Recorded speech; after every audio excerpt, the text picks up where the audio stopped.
मुस्कुरा रहे हैं। सुरभि, आज तुम इस घर का सबसे जरूरी हिस्सा लग रही हो।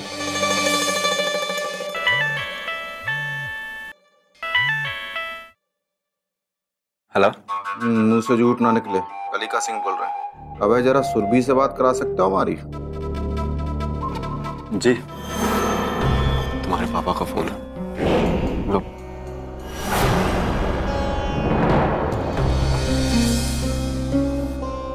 हेलो। हाँ, मुंह से झूठ ना निकले। उनसे कुछ सम्राट के बारे में बातें करनी है। जितनी जल्दी हो सके घर आ जाओ। जी पापा।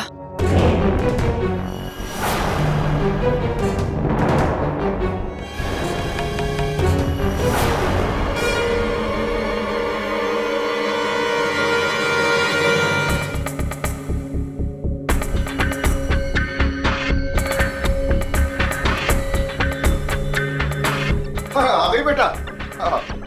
क्या हुआ पापा? कोई बात है? घर में कोई दिखाई नहीं दे रहा है। कहीं गए हैं सब? हाँ, वो मुंह से झूठ ना निकले। मंदिर गए हैं।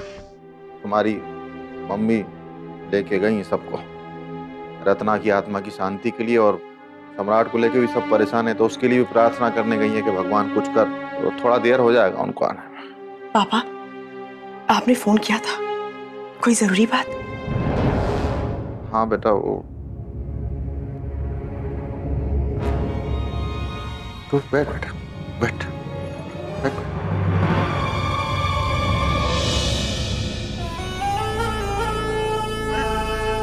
उनसे झूठ ना निकले।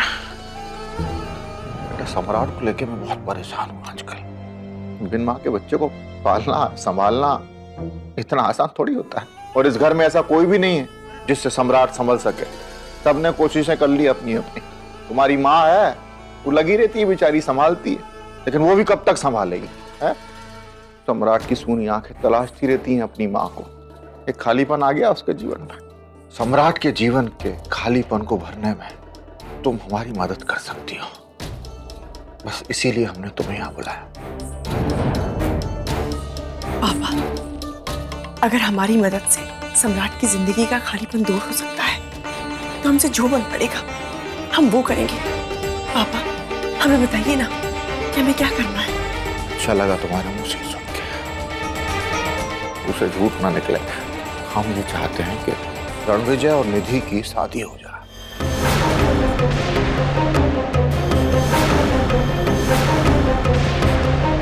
हमने अपनी आंखों से देखा, जब जब भी सम्राट निधि के साथ रहता है, रत्ना के दुख को भूल जाता है आसानी से। और अपनी ही निधि बिटिया भी किस तरह से देखभाल करती है, बिल्कुल सगी माँ की तरह, बिल्कुल सगी माँ की तरह। ये सब चल रहा है, मुंह से झूठ ना निकले। अब कोई और लड़की आ गई सौतेली माँ बन के। सौतेली माँ कितनी कोशिश कर ले, सोतेली सोतेली ही रहती है। हम ले आए किसी और, उस नन्हे से बच्चे की जिंदगी बर्बाद हो जाए। तो हम तुमसे ये कह रहे हैं बेटा, मुंह से झूठ ना निकले। इस शादी को किसी भी तरह करवाने में तुम हमारी मदद करो।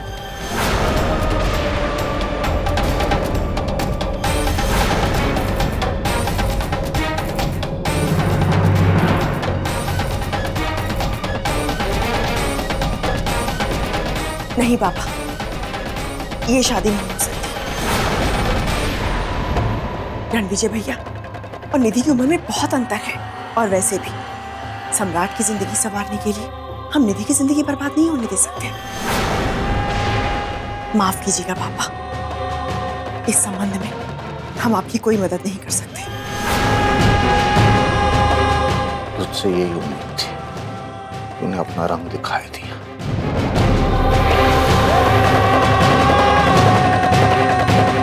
झूठ ना निकले। तूने हमेशा मेरे साथ ऐसा ही व्यवहार किया। ऐसा लगता है जैसे तू मेरी कभी बेटी थी ही नहीं। हमारे और तेरे बीच कोई रिश्ता था ही नहीं। तूने अपनी मर्जी का किया। तू कभी अपने परिवार की खुशियों के बारे में सोचा? नहीं। कभी बन के रही तू परिवार का? नहीं। रणविजय कौन है तेरा? भाई है ना, सगा भाई। उसको खुशी मिलेगी तो तुझे दुख होगा। तू उसकी खुशी नहीं देख सकती। हाँ, इसका क्या मतलब हुआ पापा? कि हम अपने भाई और अपने बाप की खुशी के लिए किसी की भी खुशियों का गला घोटते हैं। नहीं नहीं, तू तो अपने बाप और भाई का गला घोटेगी। हाँ, और आज तक तूने किया क्या? यही तो करती आई है तू। तुझे क्या लगता है कि अगर तू शादी के लिए हमारी मदद नहीं करेगी तो ये शादी होगी नहीं? है? कलिका सिंह नाम है मेरा, तेरा बाप। जो एक बार ठान लेता हूं ना, आकाश और पाताल एक करके भी उसको पूरा करके दम लेता हूं। कोई रोक नहीं सकता मुझे। अब तू सुन मेरी बात। हर हाल में निधि की शादी रणविजय से करा के ही रहूंगा। सॉरी पापा, हम ये हरगिज नहीं होने देंगे।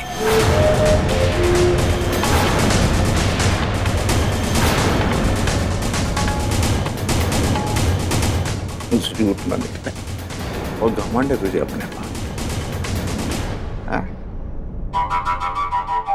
बड़ा तेवर दिखा रही है, तू देखती जा। निधि सम्राट की दूसरी मां बने।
जी बोलिए, क्या काम?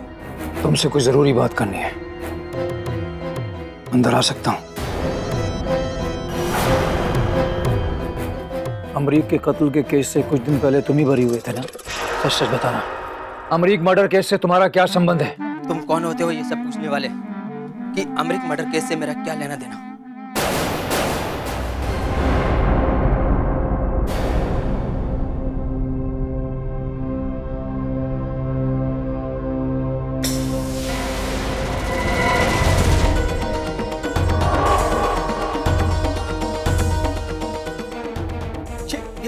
ये आप क्या कर रहे हैं? जो पूछ रहा हूं उसका सीधी तरह से जवाब दे, वरना एक ही गोली में तेरी खोपड़ी खोल दूंगा। बोल, बताएगा कि नहीं?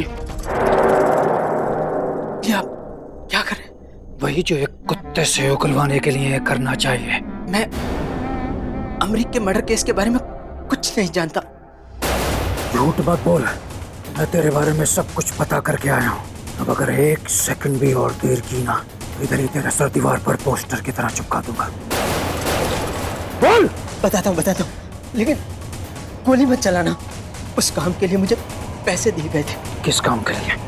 अमरीक के खून के इल्जाम में मुझे जेल जाने के लिए पैसे दिए गए थे, ताकि पहले वाला आरोपी उस केस से बरी हो जाए। और इतने पैसे दिए गए कि मैं अंदर चला गया और मैंने अंदर ही रहकर केस लड़ा। तो मैं कुछ दिन पहले बाहर आ गया क्योंकि पुलिस को मेरे खिलाफ कोई सबूत नहीं मिला। नाम बताओ उस आदमी का। बोल। मैं बोल, बिना पैसे लिए मैं कुछ नहीं बताऊंगा, चाहे आप मुझे गोली मार दें। ये मेरा धंधा है। अगर मैं अपने धंधे के साथ समझौता करूंगा तो आपके मारने से पहले ही मर जाऊंगा। पहले पैसे लूंगा, फिर नाम बताऊंगा।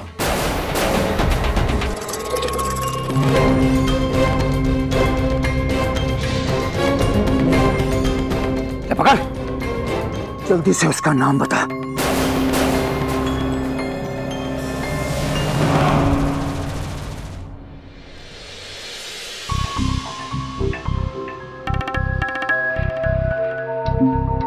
सुरभि,